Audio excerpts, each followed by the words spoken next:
మనం ఆకివీడు రామాలయం నిర్మించాలి అని అనుకున్న తర్వాత మధ్యలో జడా శ్రావణ్ కుమార్ గారు ఆయన ఒక ముగ్గురిని సమావేశపరిచి వారితో మరి ఏదో ఫ్రీగా చేసి పెడతాను అని అనుండొచ్చు. సో మొత్తం మీద హైకోర్టులో గత వారం లంచ్ మోషన్ మూవ్ చేసి ఏదో స్టే తీసుకుందామని ఒక ఎత్తు వేయటం జరిగింది.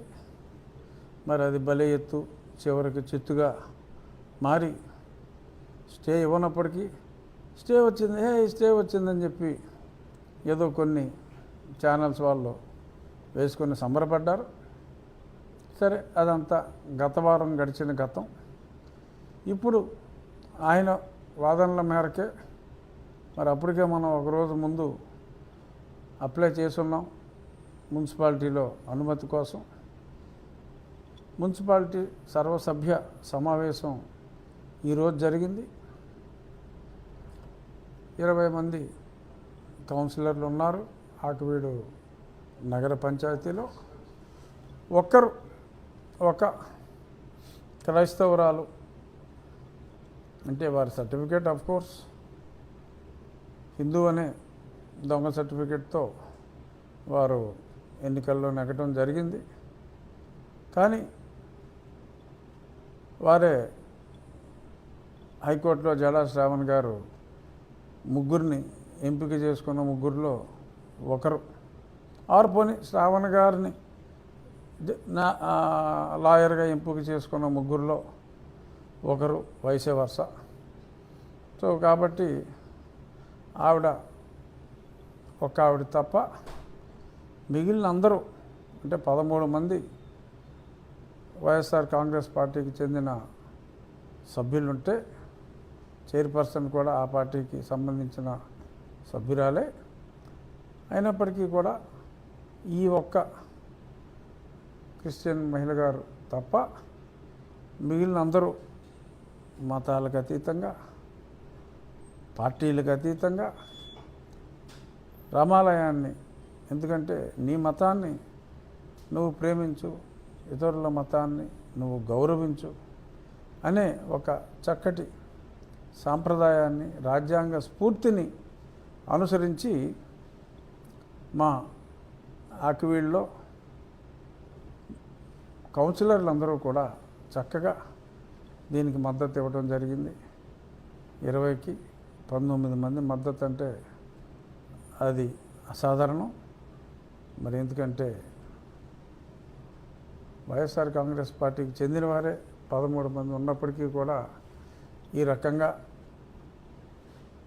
ఈ క్లియరెన్స్ మున్సిపాలిటీ వాళ్ళు ఈ క్లియరెన్స్ తీర్మానం పెట్టి, మరి మామూలుగా మున్సిపల్ ఆఫీస్లో పర్మిషన్కి పెడితే వాళ్ళు పర్మిషను బిల్డింగ్ పర్మిషన్ లాగా ఇచ్చి తర్వాత అది రామాలయం కనుక కలెక్టర్ గారికి పంపొచ్చు. కానీ ఇది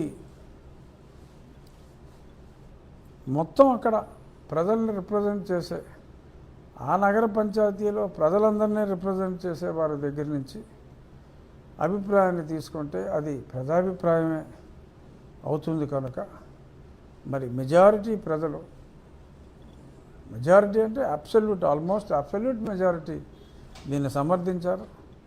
రాష్ట్ర వ్యాప్తంగా కూడా ఎక్స్ట్రాడినరీ మద్దతు వచ్చింది. ఆకివీడులోని పునర్నిర్మాణం చేయాలనుకున్న మన రామాలయానికి ఈరోజు అదే ఊర్లో కూడా ఎక్కడెక్కడల్లో ఎన్ని అధవేషాలు వేయాలని చూసినా ఎక్కడెక్కడ కుమారులు, ఆ 4 కుమారులు వాళ్ళకి సంబంధం లేదు. ఇప్పుడు చెప్పారు ఆకివీడు ప్రజాప్రతినిధులు అందరూ కూడా వాళ్ళని చెప్పుతో కొట్టినట్టుగా చెప్పడం జరిగింది. మరి ఇంత అత్యద్భుతమైన మెజారిటీతో మరి ఈ తీర్మానాన్ని ఆమోదించారు అంటే మరి అది ఆ 4 కాటుకు చెప్పు దెబ్బ, అంటే కుక్క కాటుకు చెప్పు దెబ్బ అని నేను మాట్లాడితే బాగోదు. 4 కాటుకు చెప్పు దెబ్బ. సో అది చాలా స్పష్టంగా ఇవాళ ప్రూవ్ అయింది. ఇక దీని తర్వాత కలెక్టర్ గారికి కూడా అక్కడి నుంచే ప్రపోజల్ వెళ్తుంది. ఎందుకంటే అది రామాలయం అని చెప్పి మేము చెప్పాం కనుక. సో ఇది దేవాలయం కనుక any place of worship collector గారి అప్రూవల్ కావాలి. అది నేను కూడా ఎన్నోసార్లు చెప్పడం జరిగింది. మాజీ మేజిస్ట్రేట్ గారు కూడా మన కోర్టులో కూడా అదే చెప్పడం జరిగింది. అది చెప్తూ మళ్ళీ అక్కడ కోర్టులోనేమో నేనేమంటలేదు, పర్మిషన్ తీసుకోవాలంటున్నాను అని చెప్పి మళ్ళీ బయటకు వచ్చి పిచ్చోళ్ళలాగా ఎలా ఇస్తారు పర్మిషను, నేను చూస్తాను ఎలా ఇస్తారో పర్మిషను, సుప్రీంకోర్టుకి వెళ్తా, ఆ కోర్టుకి వెళ్తా, ఇంటర్నేషనల్ కోర్టుకి వెళ్తా అని పిచ్చి కుక్క కాటుకు గురైనట్టుగా పిచ్చిగా పాపం అని అనిపించింది నాకు. అతను చూసిన తర్వాత ఎక్కడికి వెళ్తావో వెళ్ళా, ఇబ్బంది ఏమీ లేదు అని నా మనసులో నేను అనుకున్నాను. ఇప్పుడు కూడా మనసులో అనుకున్నదే మీకు చెప్తున్నా, అతనికి చెప్పట్లా. సో మీకు చెప్తున్నా మనసులో అనుకున్న మాట. ఇక మొన్న సరే, దీని తర్వాత త్వరలో ఖచ్చితంగా శంకుస్థాపన డేటు ఒక 3 రోజుల్లో 4 రోజుల్లో మళ్ళీ మీడియా ముఖంగా తెలియజేస్తాను. మే మొదటి వారంలోనే పెట్టాలి.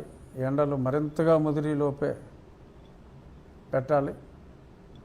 ఒక పక్క సజావుగా ఆ రాళ్ళ తయారీ, ఎందుకంటే మన నల్లరాతి కట్టడం కాబట్టి ఆ రాళ్ళ తయారీ చక్కగా జరుగుతుంది. ఇక్కడ ఈలోపు మరి ఆ సుప్రీంకోర్టు తీర్పు వచ్చిన దరిమిల నేను కూడా ఆ తీర్పుని ప్రభుత్వాలు కూడా పాటించాల్సిన అవసరం ఉంది అని పదే చెప్తున్న దరిమిల మిస్గైడ్ చేయటానికి ఆడెవడో అజయ్ గాడ్ అని చెప్పి ఒకడు, అతను it doesn't belong to SC community, అతను ఏదో బీసీ కమ్యూనిటీకి చెందినవాడు. అలాగే ఇంకా చాలామంది మిస్గైడ్ చేస్తున్నారు. ఎందుకంటే చర్చని వ్యాపారంగా మలుచుకున్న వాళ్ళు వాళ్ళ వ్యాపారానికి దెబ్బ పడుతుందని చెప్పి టార్గెట్ అమాయకులైన మరి చాలామందిని టార్గెట్ చేస్తున్నారు. అది ఆ వ్యాపారం దెబ్బతింటుందేమో, దశంభాగాలకి దెబ్బ పడుతుందన్న ఒక భయంతో ఈ నాన్ షెడ్యూల్ కాస్ట్ పాస్టర్స్ కొద్దిమంది చాలా ఎక్కువగా, ఇస్మాయిల్ అని ఒకడున్నాడు ఇక్కడ, మరి అతను ముస్లిము. సో అతనికి ఈ రిజర్వేషన్లో ఎటు తిరిగి అప్లికబుల్ కాదు. సో కాదు కాబట్టి ఎక్కడున్నా సరే ఇష్టం వచ్చినట్టు మాట్లాడేయటం. ఆ మధ్యన మరి కొన్ని అక్రమ కట్టడాలని మరి ప్రజల అనుమతితోటే తీసేసినప్పుడు ఏదో సెల్ ఫోన్ టవరు ఎక్కాడు, వదిలేయండి ఆడే పోతాడంటే వదిలేసేటప్పటికి ఆడే దిగి వెళ్ళిపోయాడు. సో ఇప్పుడు అతని మీద రౌడీ షీటర్ కూడా ఉంది.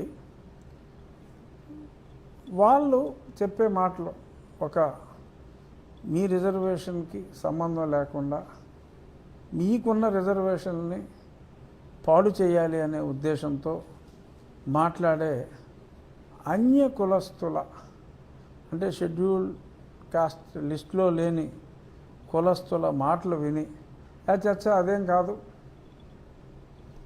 మతం మారినంత మాత్రాన కులం పోదు అని చెప్పి పచ్చి అబద్ధాలు ఆడి దారుణమైన దగ చేసే వాళ్ళకి మరి ఇప్పుడు కనువిప్పు కలిగే విధంగా ఆ తీర్పు వచ్చిన తర్వాత కూడా ఇంకా పిచ్చిగా మాట్లాడుతున్నారు. ఇంకా పైత్యం ఎక్కువైపోయే వాళ్ళకి చూసారా చంద్రబాబు గారు, మీరు చూసారా ఏమిటండి ఇతను ఎలా మాట్లాడతాడు, ఎందుకు సహిస్తున్నారు మీరు అని చెప్పి పదే మా గౌరవ ముఖ్యమంత్రి వర్యుల్ని వీళ్ళు ఏదో తింగర ప్రయత్నాలు చేస్తూ రాజ్యాంగానికి వ్యతిరేకంగా, అరే జోకర్స్, రాజ్యాంగానికి వ్యతిరేకంగా మాట్లాడటం నేరం, రాజ్యాంగానికి అనుగుణంగా మాట్లాడటం న్యాయం. నేను చెప్పింది ఎవరైనా సరే రాజ్యాంగాన్ని అనుసరించాలి అని చెప్తున్నాను.